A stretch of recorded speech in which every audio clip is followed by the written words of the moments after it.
One sentence, just one phrase, and suddenly the entire political world is on fire. When a former president calls another president's time in power a clown show, it doesn't just sound like criticism. It sounds like a line has been crossed. But was it?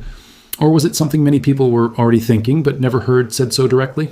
That one comment didn't just start a debate. It opened a flood of questions about respect, truth, and how far leaders should go when they speak about each other.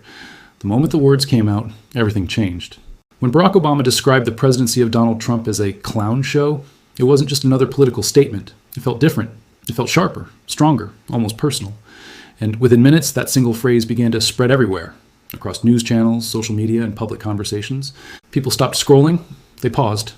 They listened again. Did he really say that? This wasn't the usual calm and careful tone people expected from Obama.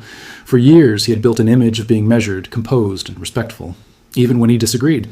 So when he used words like clown show, it didn't just surprise people, it shocked them. And that shock turned into curiosity. What made him say this now? Why use such strong language? Was this just frustration or something deeper? As clips of the remark began circulating, media outlets quickly picked it up. Headlines started appearing almost instantly. Some focused on the boldness of the statement. Others questioned whether it was appropriate at all. The phrase itself became the center of attention, repeated again and again, discussed, analyzed, and debated. But the real impact wasn't just in the words, it was in how people reacted to them. For some, the comment felt honest. They believed it reflected what they had seen during that time, a period they felt was filled with confusion, unpredictability, and constant headlines. To them, Obama wasn't being disrespectful. He was simply saying what needed to be said. But for others, it felt like a step too far. They argued that former presidents carry a responsibility to maintain dignity, even when criticizing those who come after them. In their view, calling a presidency a clown show wasn't leadership. It was lowering the standard of political conversation. And just like that, the country found itself divided again. Not over policy, not over decisions, but over words. The power of a single phrase. As discussions grew louder, one thing became clear. This was no longer just about Obama or Trump. It had turned into something bigger, a debate about tone, about respect, about how leaders should speak even after they leave office. And maybe most importantly, it raised a deeper question. Is it better for leaders to stay polite and controlled, or to speak openly, even if it sounds harsh? Because in that moment, Obama didn't just make a comment. He made a choice to speak in a way that broke away from the usual style people expected from him. And that choice came with consequences. The conversation was no longer calm. It was heated, emotional, personal. People weren't just listening anymore. They were taking sides. And as the phrase clown show continued to echo across screens and discussions, it became clear that this was more than just a headline. It was the start of a firestorm, a moment that would keep coming back again and again in debates about leadership, respect, and the limits of political speech. Because sometimes it's not long speeches or complex ideas that change the conversation. Sometimes it's just two simple words. Before that one phrase shook everything, there was already a long story building in the background, a story of contrast, tension, and two completely different styles of leadership. To understand why this moment feels so big, you have to look at the difference between Barack Obama and Donald Trump, not just as presidents, but as personalities. Obama built his image on calm, control, and careful speech. Even when he disagreed, he usually chose words that felt measured. He avoided direct attacks and often spoke in a way that sounded balanced, almost diplomatic. For many people, that became his identity, a leader who stayed composed no matter the situation, a finished chapter. But when Trump stepped in, it didn't feel like a continuation. It felt like a complete shift, almost like the rules had changed overnight. From the very beginning, Trump's presidency was surrounded by constant headlines. Every move, every statement, every decision seemed to create waves. Some moments were praised, others heavily criticized, but one thing remained constant. Attention never left. And during all of this, Obama mostly stayed quiet. That silence is important, because former presidents don't usually speak openly about the ones who follow them. There's an unwritten rule, a kind of respect that keeps things calm at the top level. Even when there are disagreements, they are often kept subtle. So when Obama finally spoke in a way that broke that pattern, it didn't just feel like a comment. It felt like a break from tradition. But why now? That's the question many people started asking. Was it because enough time had passed? Was it because of how the era is being remembered? Or was it simply a moment where holding back no longer felt right? The truth is, the tension between these two figures was never really hidden. Even without direct statements, the differences were clear. Their views, their tone, their way of leading. Everything pointed in opposite directions. And over time, that silent contrast built pressure, like something waiting to be said. So when Obama used the words clown show, it didn't come out of nowhere. It felt like the release of everything that had been unspoken for years. A summary in just 2 words. But what made it even more powerful was the source. This wasn't a political rival trying to score points. This was a former president, someone who had held the same position, someone who understood the weight of that office better than most people ever could. That's why the reaction was so strong. Because when someone like that speaks, people listen differently. They don't just hear opinion, they hear experience. And that changes everything. At the same time, the timing of the comment added another layer. It came at a moment when people were already looking back, trying to understand what the period really meant. Was it a necessary disruption, a bold shift, or a time of confusion? Obama's words didn't answer those questions directly, but they pushed them forward. Suddenly, people weren't just discussing policies or decisions anymore. They were discussing tone, style, behavior, the very idea of what leadership should look like. And in that sense, the comment did something bigger than expected. It didn't just criticize the past, it challenged the standard. It forced people to think about how leaders act, how they speak, and what kind of image they leave behind. Because at the end of the day, this isn't just about 2 individuals.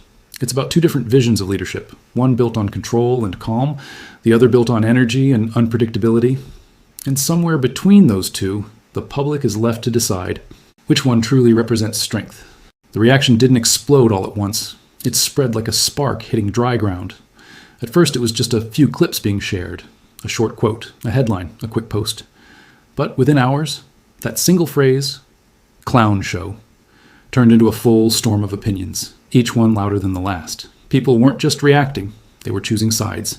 Supporters of Barack Obama quickly stepped forward, defending his words. To them, this wasn't shocking. It was overdue.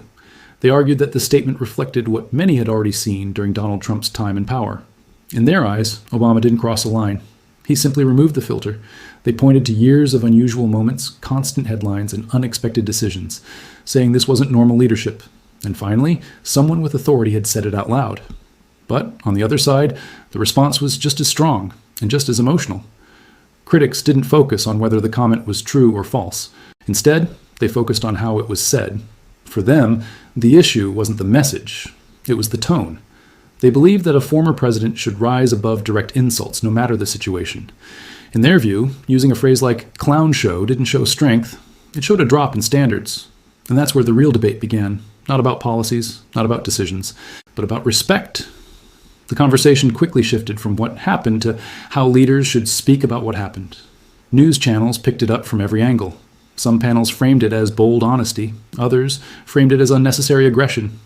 Analysts broke down the words, the timing, even the delivery, trying to understand not just what was said, but what it meant beneath the surface. At the same time, social media turned into a battlefield. Short clips, edited reactions, strong captions, everything was designed to push one side of the story. Some posts praised Obama's courage, others accused him of trying to stay relevant by creating controversy. There was no middle ground. And that's what made this moment different.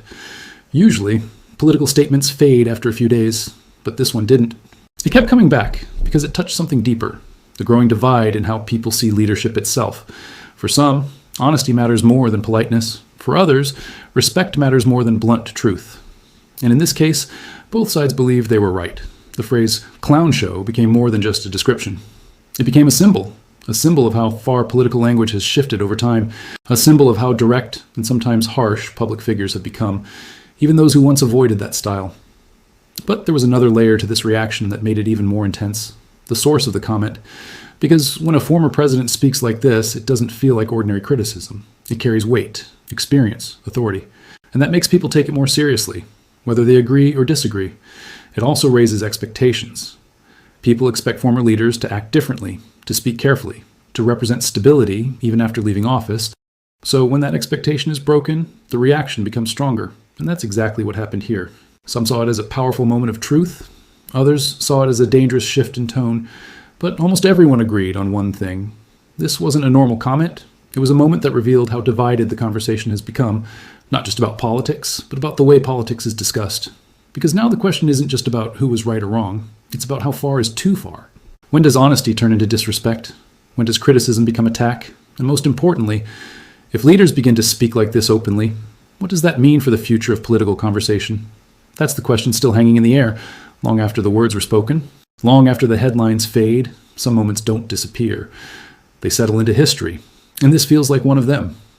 What started as a single remark has now become part of a much larger conversation, not just about Barack Obama or Donald Trump, but about the future of political language itself. Because words like these don't exist in isolation. They shape expectations. They set new limits, or sometimes remove them completely.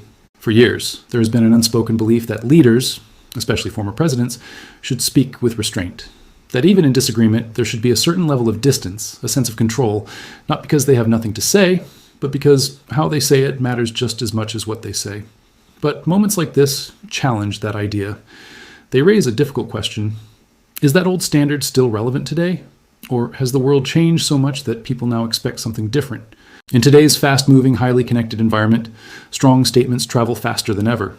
Simple, sharp phrases reach more people than long explanations. And sometimes, those short phrases carry more impact than detailed arguments ever could.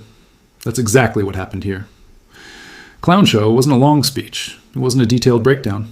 But it spread further, faster, and deeper than many full-length discussions ever would. And that shows something important. It shows that communication itself is changing. But change doesn't come without risk, because when leaders begin to speak in stronger, more direct ways, it can open the door for others to do the same, sometimes with even less control, even less responsibility. Over time, the line between honest criticism and personal attack can become harder to see. And when that line fades, the conversation itself can start to lose balance. That's the concern many people are now raising, not about one comment, but about what it could lead to. At the same time, there's another side to this. Some believe this shift is necessary. They argue that clear, direct language cuts through confusion, that it brings attention to issues that might otherwise be ignored, that sometimes strong words are needed to reflect strong feelings, especially when people feel that normal language isn't enough anymore. From that point of view, this isn't a problem. It's a reflection of reality.